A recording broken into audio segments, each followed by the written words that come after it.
Nosotros seguimos mirando ese dato de inflación, lo que estamos esperando, lo que esperan todos, Nomura, Bank of America, lo que espera también Credit Suisse, lo que espera Barclays, que es una inflación que caiga hasta el 7,8%. Sigue siendo una inflación elevadísima, dirán ustedes, sí, pero lo esperado era que estuviera en el entorno del 8%, es decir, serían 2 décimas, incluso menos, del mejor de los pronósticos esperados hasta ahora. Esto sería un sorpresón para los mercados y esto, para muchos, indicaría que efectivamente las aplicaciones durísimas de tipos de interés, el ritmo de subida de los tipos de interés tan agresivo de la Reserva Federal está teniendo sentido y, por lo tanto, estamos viendo ese tipo de cambios. En cuanto podamos, vamos a conectar directamente con José Antonio Bittner, con el CEO de Negocios Televisión, presentador también de del matinal y que nos suele dar todas las claves. Vamos a conectar con él para analizar exactamente lo que está ocurriendo con los mejores expertos y mirando ya el dato que está a puntito de salir en apenas 10 minutos, 2:20 de la tarde, a las 2:30 tendremos ese dato. Insisto, que de pronto esperamos sea mejor de lo esperado, que caiga hasta ese 7,8, es decir, 2 decimitas más de lo que ya esperábamos que cayera, que era en ese entorno del 8%. Parece que funciona lo que hace la Reserva Federal o no. Lo vamos a ver y lo vamos a analizar con José Antonio Bittner, entre otras muchas cuestiones. José Antonio, buenísimas tardes. ¿Qué tal? Muy buenas tardes, La Morena. Llegan noticias, buenas para los mercados, digamos. Toda la que les viene cayendo con las criptodivisas, los tipos de interés, con toda la que están sufriendo, parece que en 10 minutos podríamos ver un dato de inflación bastante mejor de lo esperado y eso digo yo que será agua para el mercado esta tarde. Y sobre todo será la ilusión en la que está viviendo en los últimos minutos después de conocer, como decías tú, ese informe donde varios informes, Goldman, Bank of America, Nomura, Barclays, Credit Suisse, están apostando porque las primeras subidas de los tipos de interés por parte de la Reserva Federal ya están teniendo efecto en el dato que vamos a conocer. Serían esos famosos 3-6 meses donde las subidas de tipos de interés de la Reserva Federal empiezan a hacer efecto. Si es así, han comido, ¿no? Me lo imagino. Si están comiendo, no se atraganten, terminen de comer rapidito porque nos espera a partir de dentro de 2-8 minutos un movimiento, una sacudida en el mercado de las históricas, como el dato se vaya al 7,8%. Pero como el dato no se vaya al 7,8, 7,9, sino que se quede en el entorno del 8,1, ojo a la reacción en el sentido contrario que puede tener el mercado. Montalto del Valle, ¿qué tal? Muy buenas tardes. Muy buenas tardes, José. Miran. Por un lado, vamos a ver el dato de IPC del Valle.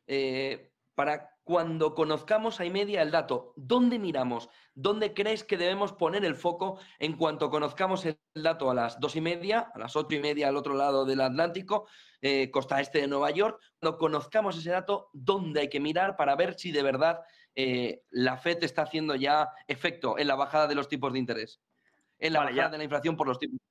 Intento ser lo más breve posible. Ya habéis dicho que varios bancos están apuntando a que esa inflación interanual vaya poco a poco bajando. Estamos viendo, este es el último dato que tuvimos, recordemos, 8,2 la interanual en el CPI, y lo que asustó el mes pasado fue la subyacente, ese 6,6, porque tiene categorías que son todavía más sticky, que son todavía más pegajosas.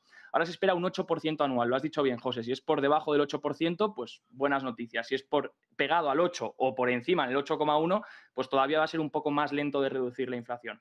En el core se espera 6,5, por tanto una décima menos que el mes pasado. Vamos a ver si lo conseguimos. También sería un buen anuncio si está en 6,5 o por debajo. Se espera, creo que un 6,4, no sé qué espera el mercado, pero bueno, estaría bien ver por debajo del 6,5 para que no ver que la subyacente se vuelve a escapar, ¿no? ¿Qué categorías son importantes? Recordemos rápidamente que en el CPI el mayor peso de los componentes es vivienda. Entonces, la categoría de rentas, de shelter, de owners equivalent rent y todas esas subcategorías son las que más están fastidiando a este dato de inflación, que a diferencia del PCE, pues tiene mucho peso en lo que es la vivienda. Por tanto, un ojo a esa categoría en cuanto tengamos el dato. Según lo que ha dicho JP Morgan, pues diferentes análisis. Según lo que vayamos viendo, pues la probabilidad la tenemos en rojo, donde está cada una de las cuestiones, ¿no? La mayor probabilidad se centra en que podamos ver en términos interanuales en el CPI entre el 7,9 y el 8, y que eso pues daría un poquito de pie a que el dólar podría tranquilizarse, los intereses tranquilizarse también. Si vemos una inflación que todavía se escapa, la reacción que vamos a ver va a venir sobre todo del mercado de bonos de primeras. El mercado de acciones ya sabemos cómo va. Ahora Gabriel lo dirá, pero es que es muy volátil. Puede hacer un movimiento, luego colocar otro movimiento completamente diferente. Entonces yo me fiaría más del mercado de bonos, esos intereses a 10 años, ver qué hacen, nada más se publica el dato. Categorías importantes. Goldman Sachs ha dado su escenario.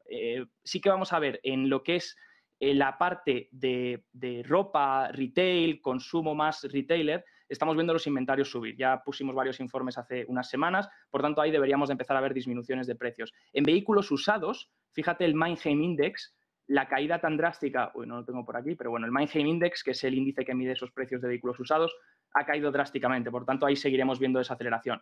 Problema, ¿dónde vamos a poder seguir viendo aceleración? Y lo dijo ayer David Kelly de JP Morgan, energía, podría volver. Recordemos que en los 2 últimos meses la energía desaceleraba y ayudaba a contribuir a la bajada de la inflación. Ahora podríamos volver a ver la energía o desacelerando menos o reacelerando un poco. Entonces, ojo, cuidado ese componente también, que lo verificaremos en cuanto salga. Y luego la parte de servicios de transporte puede seguir acelerando, han dicho. Y la parte importante también es servicios médicos, que ojo aquí, como hemos visto, 22,3% representa, no en el CPI, en el PCE, que es la medida favorita de la FED. Y si vamos viendo que servicios médicos... La que deflacta el consumo de la FED. Eso, si vemos viendo que servicios médicos empiezan a ralentizar, que en principio debería, porque la forma de medir los servicios médicos se hace anualmente y se hace con una previsión a 12 meses. Y visto lo que teníamos el año pasado tras el COVID, ahora esa demanda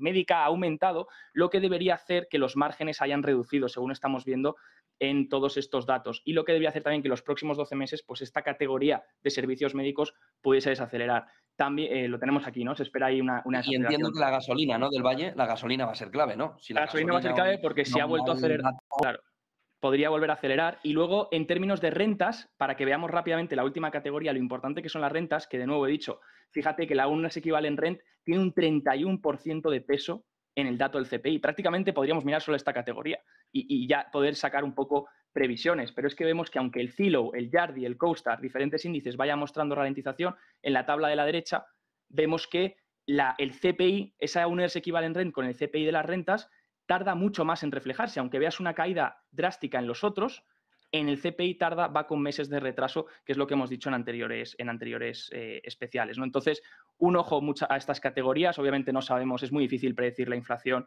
y qué va a hacer, así que no tengo ni idea personalmente. Pero lo importante aquí no es tanto en cambios mensuales, sino en el interanual, ver que esa trayectoria, sobre todo en el CPI normal, siga a la baja y en el subyacente no haga un nuevo máximo también.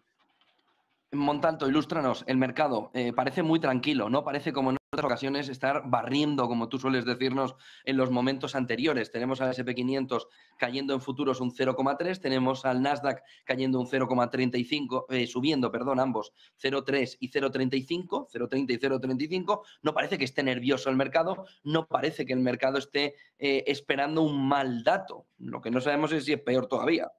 Si quieres, además de lo que pueda comentar, mostramos que las imágenes valen más que 1000 palabras, precio siempre manda. Esta es la situación en semanal del Standard & Poor's, el futuro en este caso, que es lo mismo, hay una diferencia de poquitos puntos ahora, por lo que de momento marca 3.767,50 aproximadamente.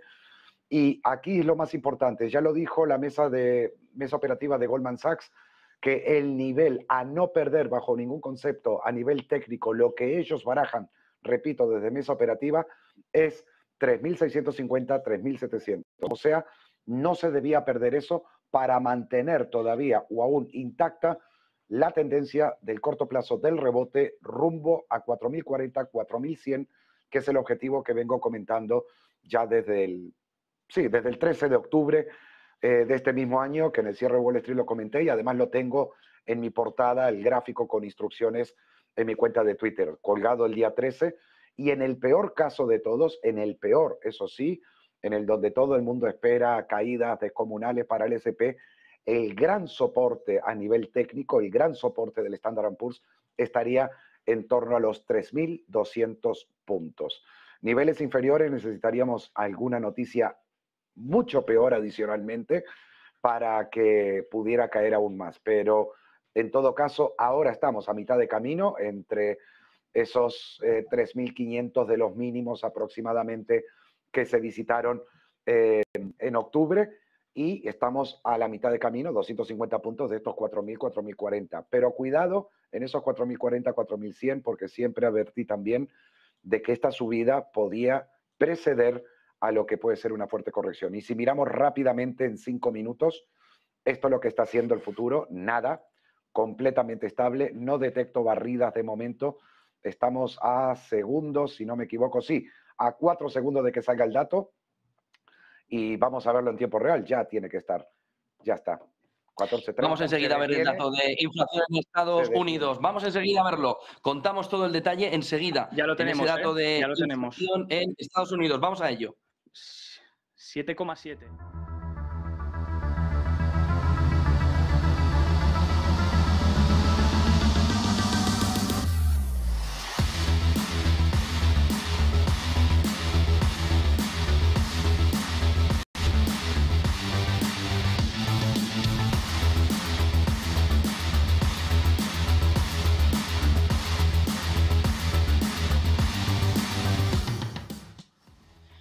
Ya tenemos el dato de la inflación en Estados Unidos y ojo, porque hay noticia fundamental. El mercado estaba muy tranquilo a la espera de conocer el dato de inflación.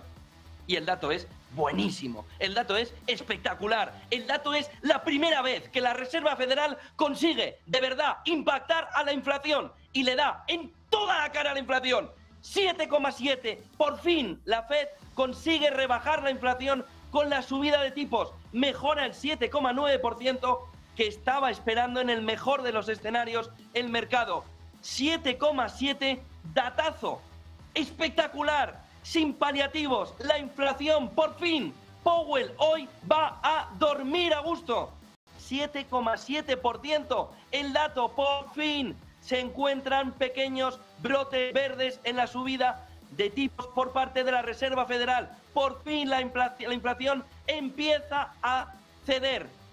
7,7% viene desde el 8,2%, se reduce interanual de 5 décimas. La Fed sí, ahora impacta la inflación por primera vez desde que esta se le fuera de las manos. Junto a ello, el IPC mensual 0,4%, lo mismo que el anterior. Se esperaba que la gasolina fuera rauda hacia arriba, golpeara, y ha estado contenida. 0,4 frente al 0,6 previsto. Y ojo, porque tenemos también el core de la inflación mensual mejor. 0,3 frente al 0,5 que esperaba el mercado, frente a la previa de 0,6. Ojo, porque el dato de inflación es mucho mejor de lo que esperábamos. El dato interanual de inflación subyacente en el 6,3% frente al 6,5% que estaba esperando el mercado. 6,6 que venía. Es decir, mejora la inflación general, 7,7, se esperaba un 7,9. Mejora la inflación sin alimentos y sin energía. Se pone en el 6,3 frente al 6,6 del que venía. Y tenemos también la inflación mensualizada en el 0,4 frente al 0,6%. Espectacular, sin paliativos. Por fin la consigue impactar de lleno en el conjunto de la inflación. Montalto del Valle, Montalto, el mercado que está haciendo, qué subidón nos está esperando en el día de hoy. Hay que sacar palomitas para disfrutar por fin de un movimiento alcista. Sí, ahora sí. Por eso decía, mañana iba a ser el día donde podía hacer una previsión para los mercados hasta febrero. 2,47 arriba el S&P, ¿eh? Sí, no. Aparte tenemos a Bitcoin rebotando casi un 10, un 9,2. A Ethereum también rebotando un 16%. Y siguen subiendo. Vamos al futuro, que había quedado quieto en 3.850, marcó un máximo de 3.858 y la vela también marcó un 3.834 aproximadamente. Es normal. 3% cae el bono a 10 años americano. 3% Sí, lógico, cae lógico. en un momentín. Es que lo que fue interesante para los bonos era mientras la inflación y la parte hawkish de la Fed iba a ser con las tasas de con los tipos de interés. Pero es que los bonos van a dejar de ser interesantes a mediados del año que viene, ya no va a tener sentido.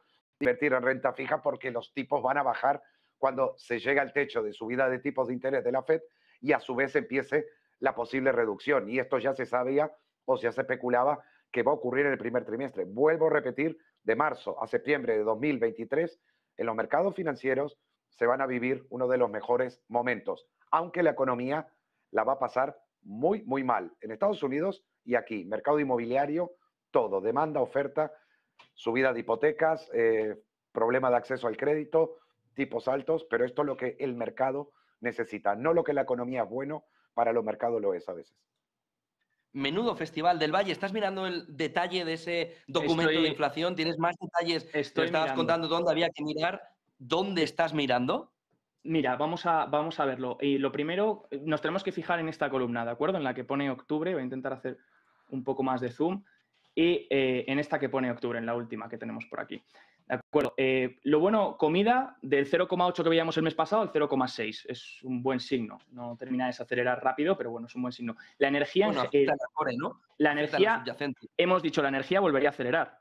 La tenemos ahí en 1,8. Meses anteriores la teníamos desacelerando en -5 y -2,1 en los 2 últimos meses. Por tanto, energía vuelve a acelerar, pero a pesar de ello, el dato ha sido bueno, ¿no? Por ejemplo, gasolina, lo comentabas tú, José, gasolina vuelve a acelerar, ¿de acuerdo? En el mes, sí que es verdad que, bueno, que si vuelve a calmarse, pues volveremos a ver una bajada. Luego, lo que me ha gustado es ver en servicios de transporte, lo primero que desacelera frente a lo que veíamos el mes pasado, que era un 1,9, ahora es un 0,8. Me ha gustado también servicios médicos, que he comentado antes, que los servicios médicos poco a poco irán desacelerando en los próximos meses, pues pasa del 1 que estaba en el mes pasado al -0,6. Eso también es una buena señal, sobre todo en los servicios, que es la parte que todavía estaba más sticky, más pegajosa. Y luego, si miramos las rentas, shelter, pues bueno, todavía se mantiene, ¿no? Como hemos dicho, en el 0,8 veíamos el mes pasado un 0,7.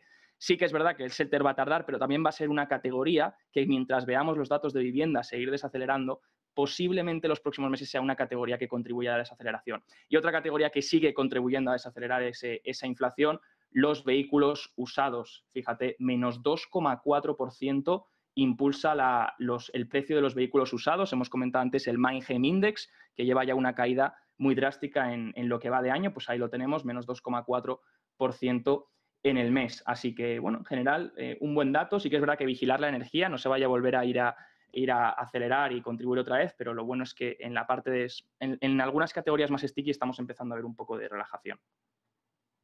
Gracias, Del Valle. Enseguida seguimos analizando ese dato. Víctor Álvaro González, ¿qué tal? Muy buenas tardes.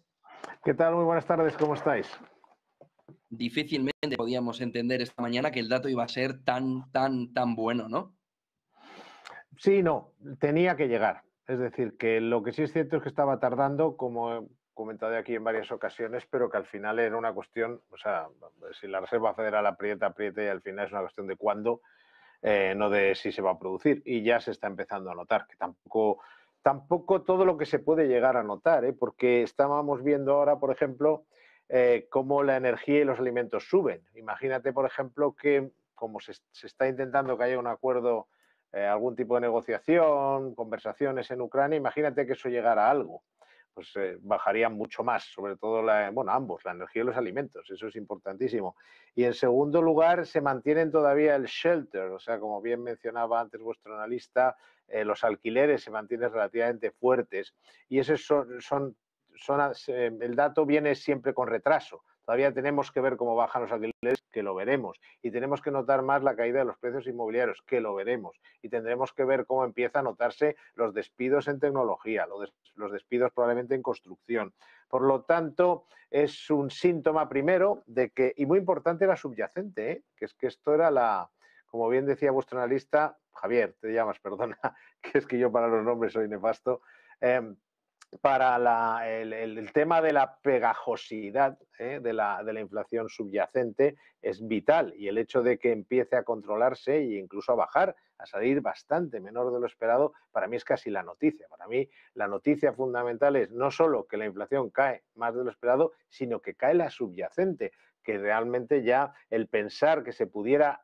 La inflación normal ya tocó techo hace tiempo, llevamos varios meses de datos ligeramente a la baja, pero es que era la subyacente la que no daba tregua, y la esperanza es que la subyacente toque techo, y es que no solo ha tocado techo, sino que ha bajado, con lo cual, bueno, en resumen, ya veremos qué hace el mercado, pero en resumen el dato es francamente bueno, porque además toca a la parte más pegajosa, en un momento además que la energía ha subido, los alimentos han subido, y eso podría relajarse si, como digo, esperemos hay algún tipo de acuerdo de paz, o por lo menos de tendencia a la búsqueda de un acuerdo en Ucrania, que los mercados descontarían de forma inmediata en los mercados, en los precios, en las cotizaciones de las materias primas, petróleo y probablemente el gas.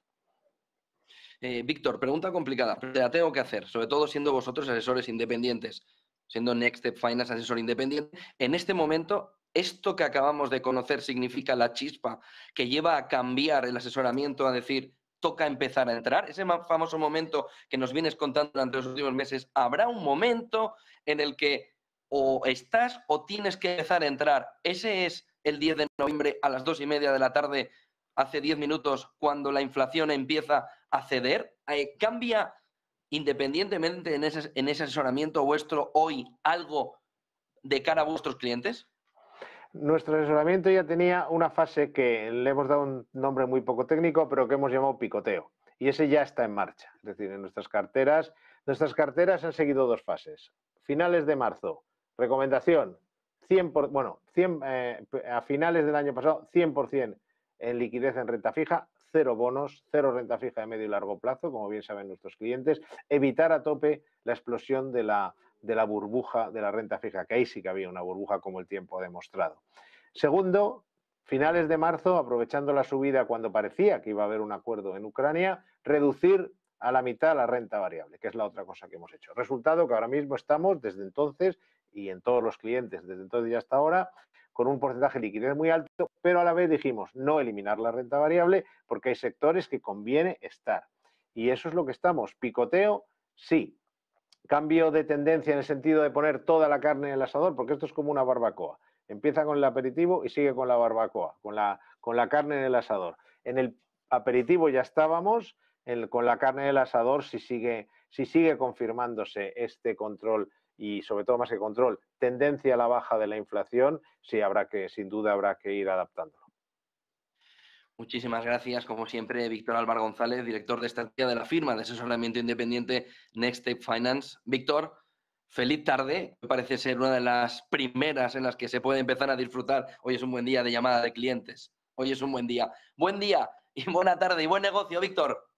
Igualmente, buenas tardes. Adiós, hasta luego a todos.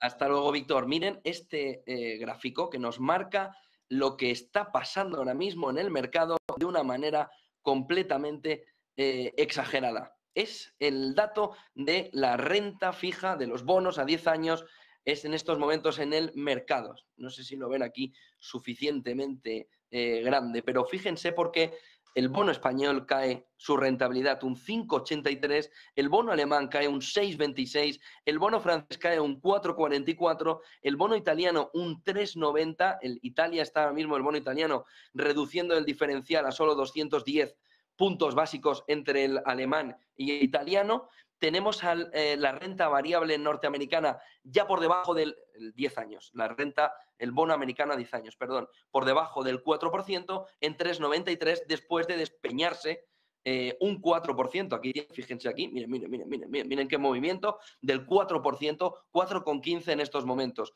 Alemania, fíjense que es una de las que más está encontrando consuelo en su bono a 10 años después del dato de inflación en Estados Unidos, que le da sobre todo el impulso a todo el mercado. Miren en Europa, porque el Eurostoxx está arriba a 2,25, el IBEX le ha dado la vuelta y está arriba a un 0,86, el CAC 40 sube en 1,52, en Reino Unido 1,36, vemos ese 2,99 del SP500, es todo prácticamente calcado, el movimiento alcista. Cae el VIX, la volatilidad cae un 7,5. Estamos viendo también cómo el petróleo sube, esperando que no tenga que caerse en recesión para bajar la inflación, sube un 0,82 a 93,13, lo mismo el West Texas, lo mismo no, más, 1,44 a 86,15, tenemos el cambio euro-dólar recuperando la paridad con fuerza, el euro a 1,08 por el diferencial entre Estados Unidos y Europa. Si Europa no tiene que subir tanto, se beneficia sobre todo el euro. Y tenemos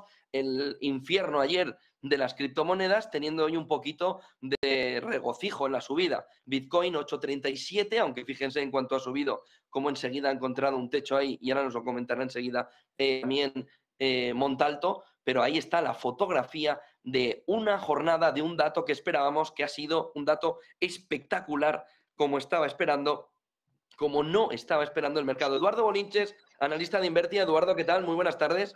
Muy buenas tardes, José Antonio, ¿cómo estamos? Bueno, aparte de que estemos aquí ya de holgorio, ¿el holgorio tiene sentido o esto es pan para hoy y hambre para mañana? Estamos ya en el punto de arranque del rally de fin de año y los inversores tienen que ponerse en modo hay que buscar opciones o calma, sobre todo en esta primera media hora.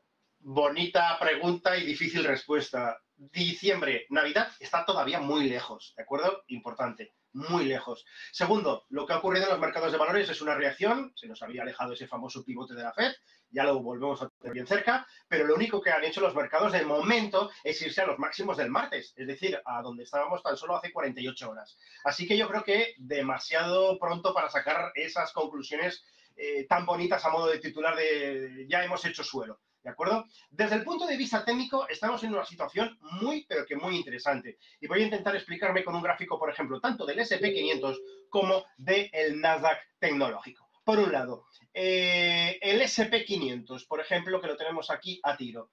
Lo que ha hecho el mercado ahora mismo es devolver la mitad de todo lo subido. Si me voy aquí, lo sacaremos y lo veremos mucho mejor, que ya tengo los Fibonacci tirados.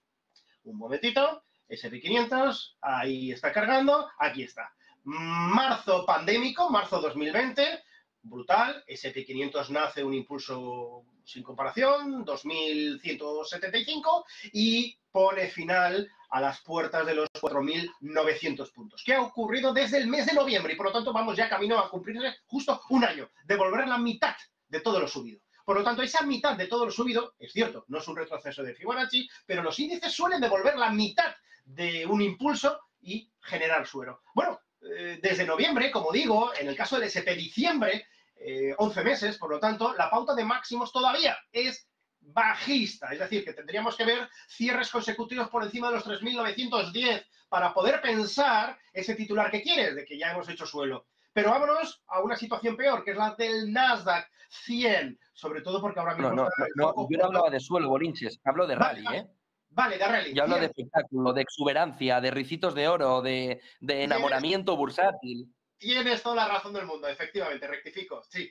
¿Qué ha hecho el Nasdaq tecnológico? Marzo pandémico, arranca más o menos en los 7.100, pone punto y final a las puertas de los 17.000 puntos y no devuelve la mitad, devuelve el famoso número áureo, es decir, el 61.8 y además doblemente testeado. Pero también estás viendo lo mismo, pauta de máximos decrecientes. Esto es el índice, no es el futuro, no tenemos la reacción de hoy, pero te digo que estamos en los 11.280, es decir, que estamos en niveles del martes, ¿no? Entonces, dejemos que la polvareda que se ha levantado se asiente y pensemos en rally de Navidad todavía, mientras que no veamos los 11.700 puntos Nasdaq 100 reconquistados, yo creo que es demasiado prematuro, José Antonio. Ni rally de Navidad, a lo mejor se pospone, ya sabes que el año pasado tampoco hubo rally de Reyes y muy bueno, podría ser que estemos en una situación similar, pero yo creo que es que Navidad todavía queda más de un mes, es demasiado pronto, ¿eh?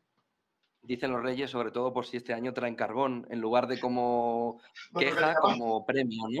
Que igual este año el carbón ya no se ve tan mal.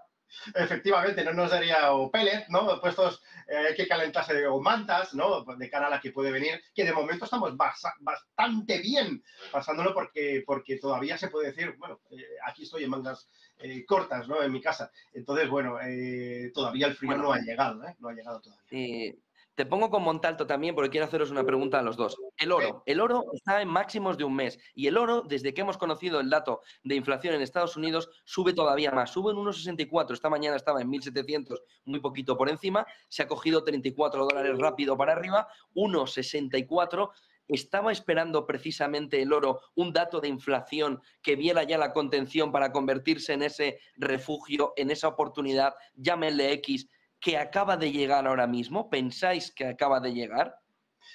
Vamos a ver, te comento rápidamente yo. El oro estaba, y es mi opinión, mirando más a la fortaleza del dólar estadounidense. Como ahora mismo tenemos ese momento pivot de nuevo más cercano, se presupone que no vamos a tener 3/4 de punto de subida en la próxima reunión de diciembre por parte de la Reserva Federal estadounidense. Tiene permiso para subir, 0,50 tan solo, bueno, tan solo entre comillas, porque tela donde estamos y a qué velocidad estamos subiendo, ojo.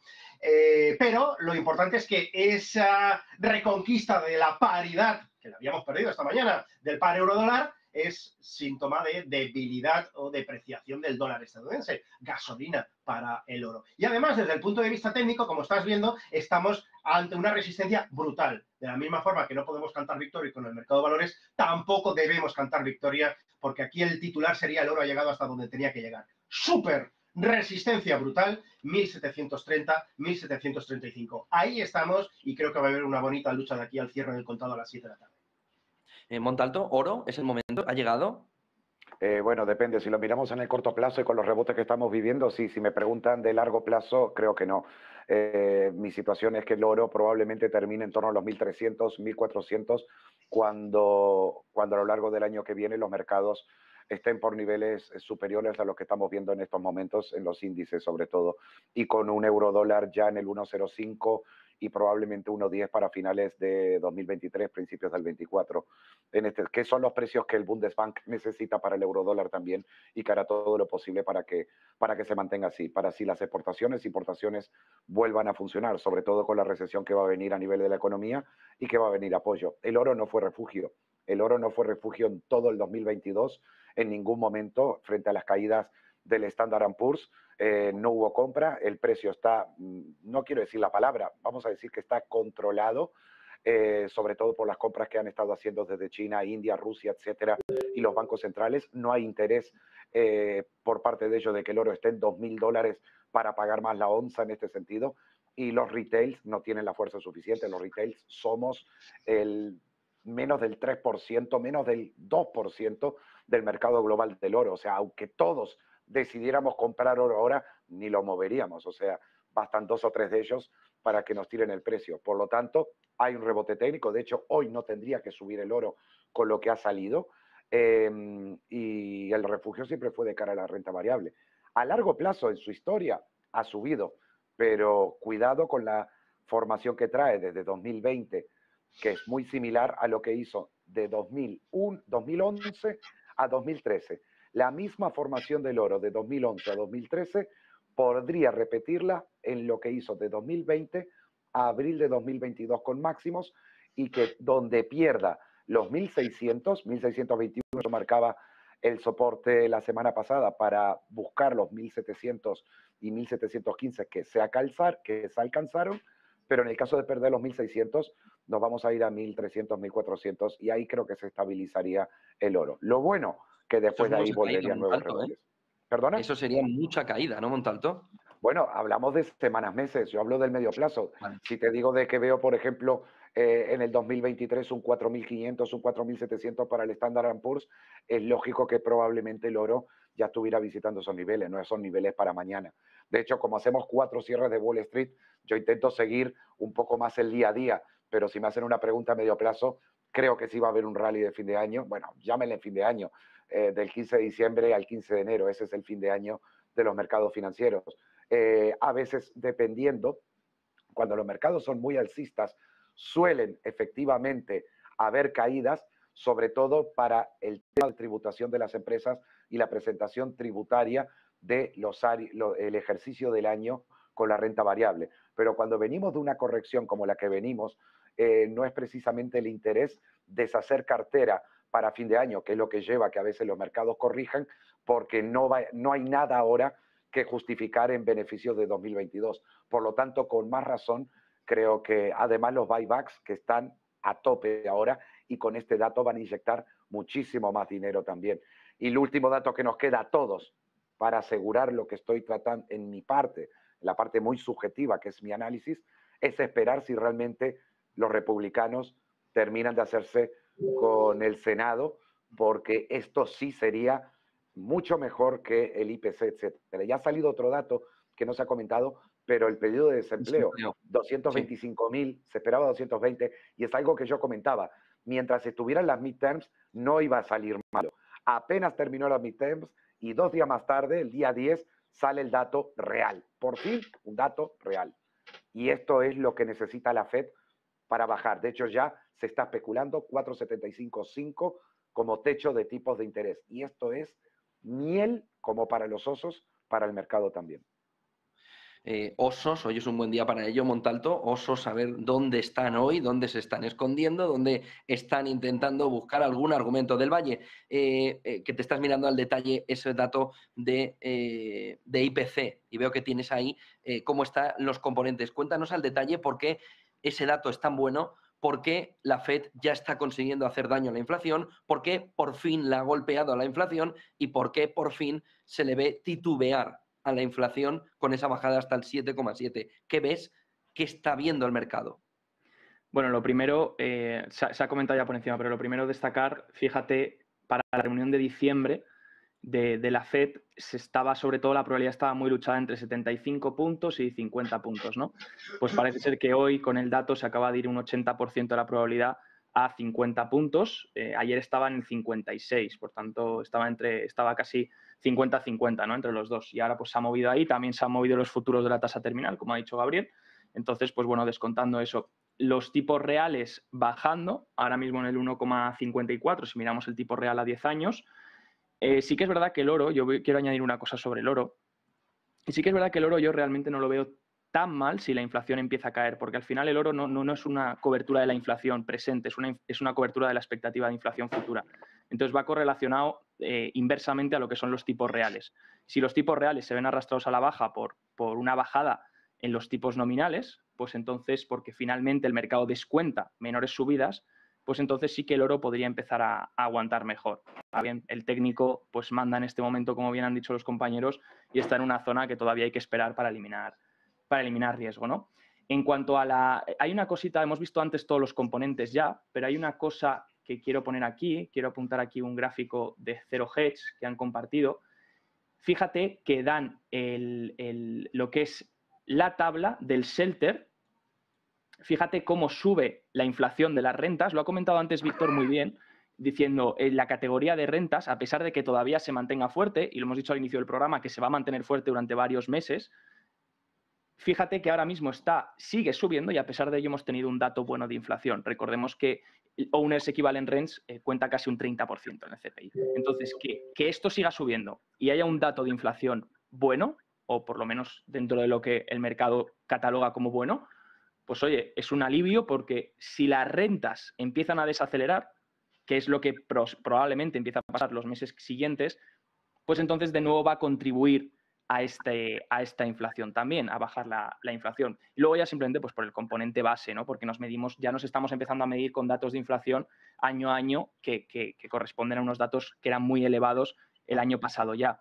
Y por último, pues en cuanto a emocionarse o no emocionarse, o suelo o no suelo, yo personalmente diría que, claro, que esto no quiere decir que sea el suelo ni mucho menos, pero sí que puede marcar un cambio de régimen. Un cambio de régimen donde venimos de una época donde estábamos en una época de alta inflación y donde la actividad económica se iba a la baja, y ahora podríamos transicionar a otra donde tengamos desinflación y la actividad económica siga deteriorándose. Y eso es un régimen donde otro tipo de activos podrán empezarlo a hacer mejor. Por ejemplo, en mi caso estoy mirando de cerca los bonos, ¿no? La inflación es lo que mata a los bonos, pero cuando cae la inflación, la duración puede empezar a ser atractiva, ir a lo mejor añadiendo duración a las carteras.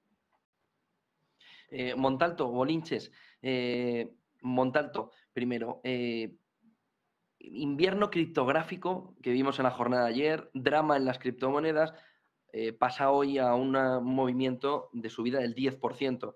¿Significa que también este dato de inflación es el que estaba esperando el mundo cripto para encontrar la recuperación o no tiene absolutamente nada que ver con el lío que tiene montado Binance y FTX, sobre todo FTX?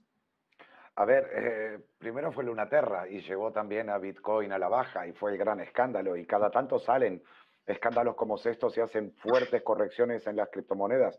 Es cierto que ayer se habían perdido los mínimos del año y se han marcado 15.500, que de hecho también lo había comentado en mi cuenta, que era un objetivo que estaba a alcanzarse, llegó a 15.575 aproximadamente, pero posterior a eso se ha vuelto a recuperar. El tema es ahora de que, ustedes no lo recuerdan quizás, pero en mayo yo había comentado que habían 145.000 millones de dólares por parte de gestoras y fondos, hedge funds, para meter en el mundo, en el sector blockchain y en el de criptomonedas. Se ha desembolsado muy poca parte. El agujero de FTX de momento son 8.000 millones. Es cierto que eso ha afectado a la credibilidad, a todo lo que se diga, pero no deja de ser dinero. Y los 8.000 millones no pesan tanto como lo que se mueve al día.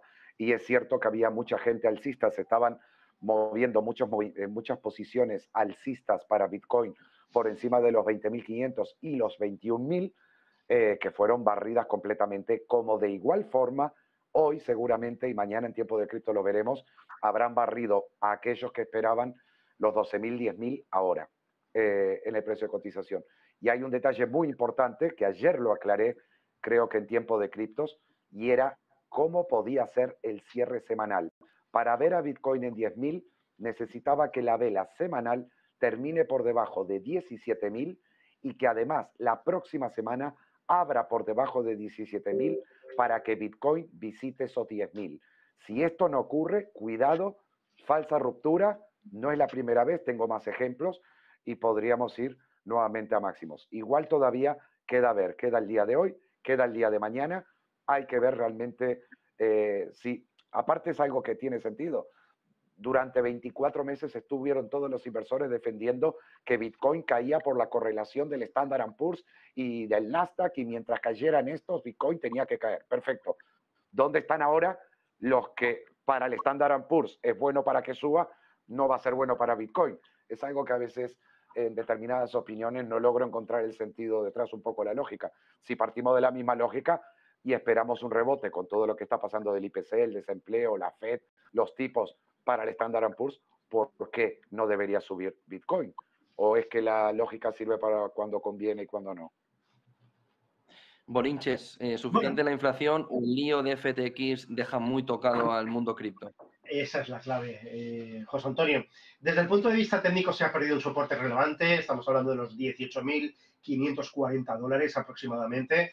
El desplome ha sido muy importante y ahora viene una reacción, obviamente por ese ver que el mercado tecnológico pues está también rebotando. Es una especie de vuelta a la normalidad, pero cuidado, de la misma forma que decía 11.700 Nasdaq, hay que decir Bitcoin 18.000, había dicho 17.000, perdón, 18.555. Todo el verano y salida del verano aguantando esa zona, 18.540 aproximadamente. Esto es lo que se ha roto esta semana. Esto es el riesgo de darle continuidad correctiva a la baja hacia el siguiente gran supersoporte en torno a los 13.000 dólares. Es el viaje que hay que evitar y esto solo lo vamos a evitar de una forma. Cierre semanal por encima de los 18.545 dólares aproximadamente. Volver un poquito a la normalidad.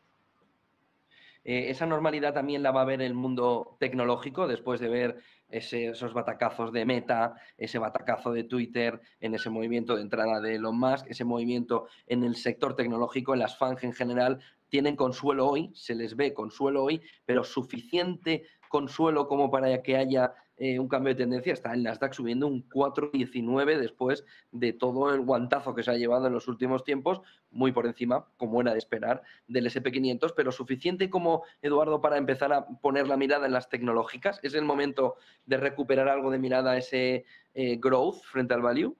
Yo creo que no, que todavía no ha llegado el momento, en la medida que creo que no se ha hecho el suelo. Esto no quita que con una visión largo plazista, y lo decía Víctor Álvaro González, ¿no? El picoteo temporal por aquello de construir una cartera de un precio medio ponderado coherente, ¿no? Pero siempre buscando en el medio y largo plazo. Pero todo depende de Elon Musk y su proceso de venta para pagar Twitter, ¿no? Tenemos a Tesla por debajo de los 200 dólares. Hoy está subiendo en el mercado de preapertura, concretamente un 13,83 ahora mismo, ¿no? Está en 100... a ver la preapertura que marca. Creo que vamos a ver la reconquista de los 200. Preapertura también de Nvidia, rebotado un 5 con... Perdona, un 7,83 lo que rebotará Tesla ahora en el pre-market. Nvidia un 5,77, Amazon, AMD, Meta Platforms, todos están viendo rebotes, Alphabet incluido. rebotes superiores al 5%. Pero es que lo hemos bajado antes, es que el martes estábamos ahí. Es decir, por eso que digo que demasiado pronto para ponernos tan eufóricos. Yo creo que si vamos a largo plazo no hay ningún problema. Toda caída, picoteo. Vale, de acuerdo. Pero construir una cartera ahora mismo para trading muy corto plazo, abriendo con una subida del 4,25%, a mí me da mucho miedo, porque obviamente o has comprado ayer o ya llegas tarde a la fiesta. Eduardo Bolinches, analista de Invertia, gracias por acompañarnos, como siempre. Buen día y buen negocio, Eduardo. Igualmente, saludos a todos. A disfrutar la tarde, que yo es un día para disfrutar. Sí, señor. Gabriel Montalto, a disfrutar la tarde hasta que en el cierre nos describas cómo se ha vivido esta jornada, cómo se ha vivido este movimiento a las 9 de la noche. Vamos a ver si consigue aguantar hasta que llegues tú a las 9 con esa subida del 4,12, del 3,13, del Nasdaq, del SP500. Esperemos que sí. Bueno, yo ahora tengo que seguir trabajando, que tengo que hacer un webinario y de hecho lo que está pasando hoy viene muy bien de material para algo, hablando de estas famosas velas mágicas, ¿no? Pero sin lugar a dudas para el cierre de Wall Street intentaremos tener, como siempre con mi compañero Javier, un buen programa para la audiencia, que así lo merece y estamos para ellos. Javier, también muy buenas tardes, a disfrutarla y sobre todo a prepararnos un buen informe del IPC para las 8, que ahí estaremos pendientes de ver cómo nos cuentas sobre todo los efectos, las miradas que se han estado poniendo sobre la inflación en toda la tarde. Efectivamente, prepararemos el informe y luego también tendremos tertulia con profesionales para debatir todo esto que estamos diciendo, de si realmente puede iniciar un rally alcista, si hay que tener cuidado, si solamente es un cambio de régimen. Miraremos todo eso esta noche. Gracias, Javier. Gracias, Montalto. Vaya jornada, disfruten. Buen negocio. Bueno, y a todos ustedes, les vamos a dejar enseguida ya, porque además está Lance Roberts de Real Investment Advice esperando para hablar con Marta Iser en el arranque de ese Rolling Stocks. Ya lo han visto. Un espectáculo. Un espectáculo en mayúsculas. Un espectáculo que nos va a llevar a por fin disfrutar de esto. Fíjense.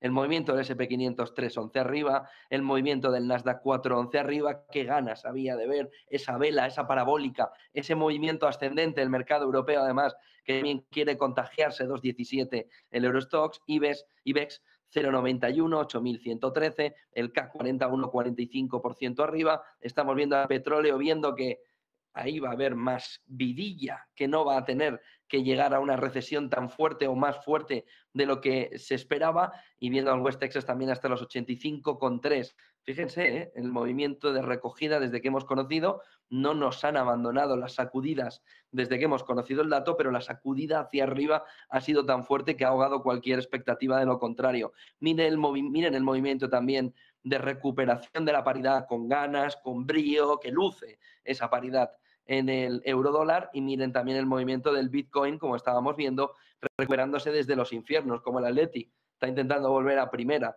está intentando volver a ascender, está intentando volver a ser esa cuestión agradable a la mirada del inversor, y el oro, que está intentando romper el 1735-36 que nos comentaba Eduardo Bolinches, para intentar ahora sí conseguir una figura alcista que le intente acercar a los máximos por encima de $2.000 que tocó este año. El otro protagonista, claro, es el de las divisas en esta jornada, con una caída del bono a 10 años español del 6,78 de su rentabilidad, del 6,99 del bono a 10 años alemán, el español en el 3 y poco, el alemán en el 2 y poco, 2,02, el español 3,05, tenemos el francés también cayendo un 5,26 en 2,5 de rentabilidad, el italiano también recuperando, fíjense, ya solo hay 200 puntos prácticamente de diferencial entre el bono a 10 años alemán y el italiano. Es una jornada de disfrute también para Meloni en Italia, que todo le está viniendo de cara desde que ganara